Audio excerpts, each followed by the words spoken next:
स्वामींच्या सेवेकऱ्यांनो, चिंता करू नका. स्वामी तुमची परीक्षा घेत आहेत. जीही तुमची वाईट वेळ सुरू आहे, दुःख आहे, गरिबी आहे, दरिद्री आहे, समस्या आहे, ते लवकरच निघून जाणार आहे.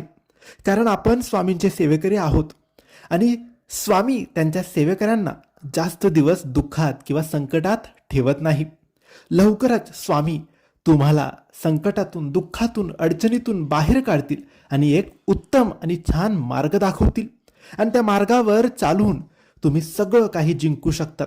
तुमच्या मेहनतीने सर्व काही कमावू शकतात. फक्त हार मानू नका, डगमगू नका, कुठेच थांबू नका. स्वामींची सेवा सुरू ठेवा, मेहनत करत राहा, विश्वास डगमगू देऊ नका. कारण ही जी वेळ आहे ती स्वामींच्या परीक्षेची वेळ आहे आणि लवकरच तुम्ही यामध्ये उत्तीर्ण होऊन स्वामींचे खरे सेवेकरी ठरणार आहात आणि लवकरच सुखाचे दिवस सुद्धा येणार आहेत.